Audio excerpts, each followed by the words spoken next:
Okay, so this is going to be my fourth video on how I fix Arsenal Football Club. Um, it's going to be from a different perspective, but I'm going to link it back onto how I would encourage fans. Um, and literally this video is going to be entitled The Fans. I think it's a good link from my last video because in my last video I talked about how I've lowered the ticket prices to 40 to 45 pounds a ticket from its current price of 62 pounds plus. Um, so I feel like as fans we don't get the truth, um, and I just feel like we as fans need to do more. Just from a fan's point perspective, I feel like we need to do more. You know, I think when Blackburn fans are not happy, they put pressure on the board because they do demonstrations, they do marches, they write to the board, they do things, and ultimately, eventually, these things will make a difference. You know, uh, they do. You ask Liverpool fans when they drove out the previous owners because they weren't doing anything. They were just putting the club in further and further debt. Now, from our perspective as Arsenal fans, we're not in the same situation. We're not in a lot of debt.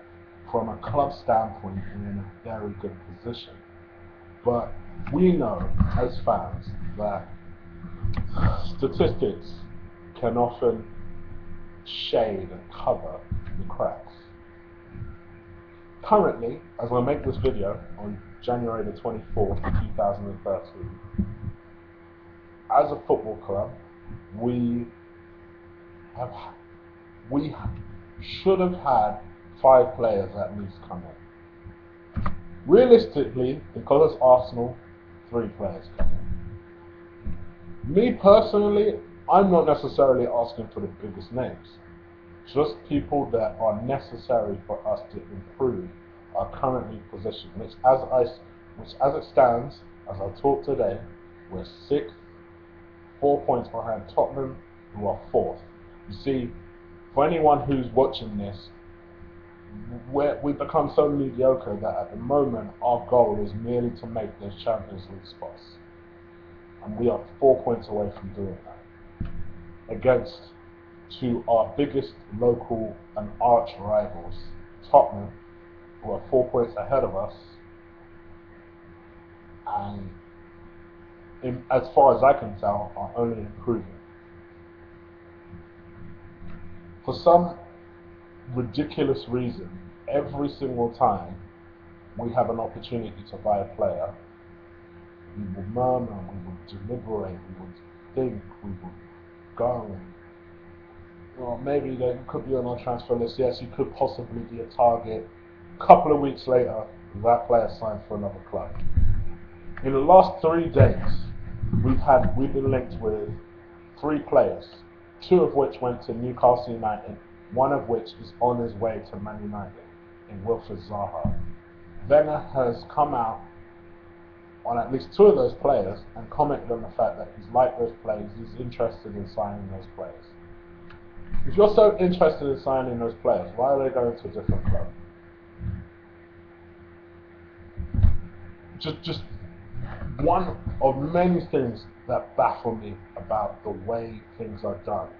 And you know what? Me as a fan, and I'm sure other fans feel like this, I would rather the club just came out and said we don't have the money. I mean, fuck. Everton fans have to deal with this shit every single year, but yet you don't get marches from them. You don't get people booing the manager because their aim and their expectations are tailored to what they can and can't afford. If every year, and I watch Sky Sports. Sky Sports is my favourite channel. It's the one that upsets my other half a lot because I tend to put it on a lot.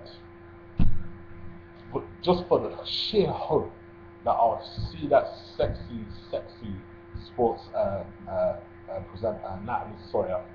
If you watch Sky Sports, you know who the heck Natalie Sawyer is. Just say that Arsenal have signed somebody.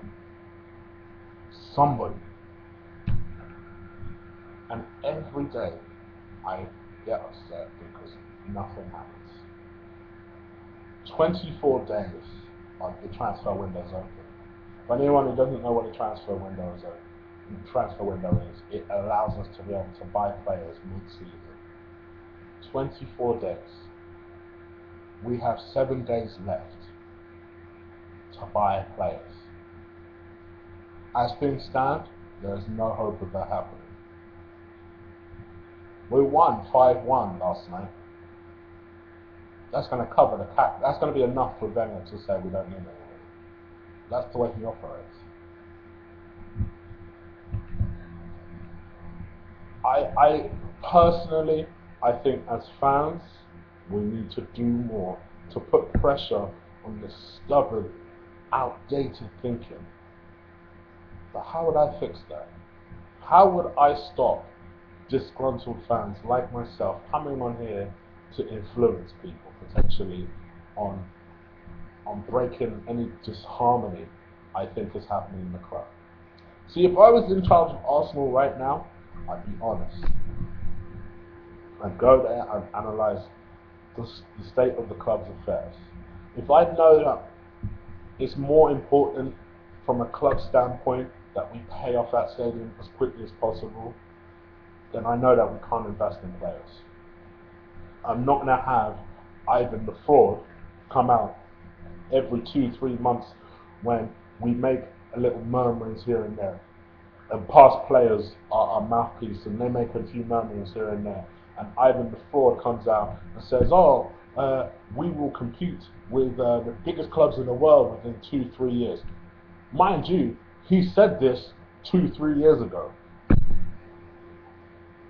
And start saying things like,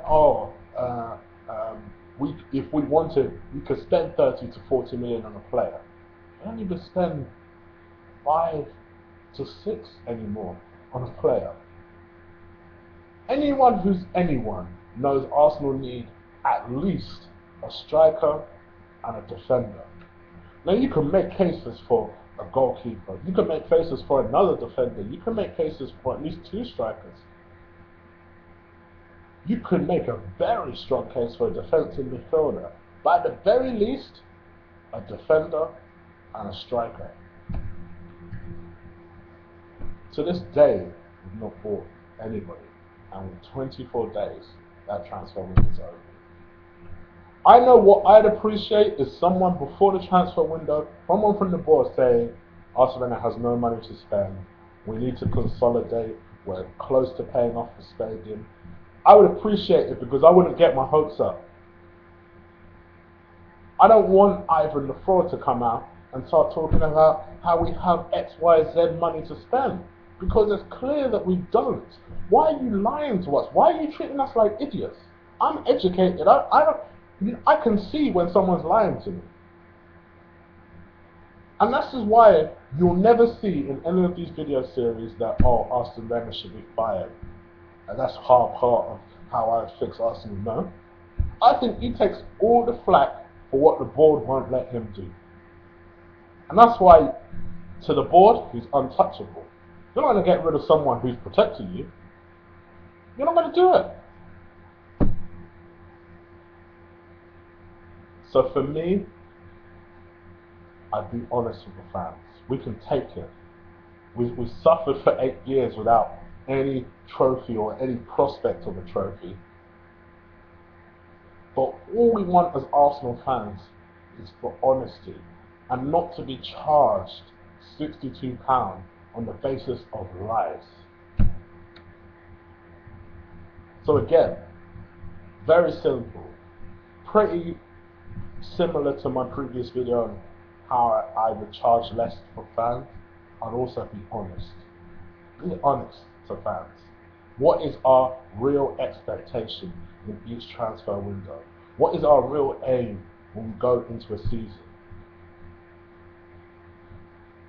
Because we're not competing with Man United, we're competing with Tottenham. And they're going to overtake us if that continues to be our aim.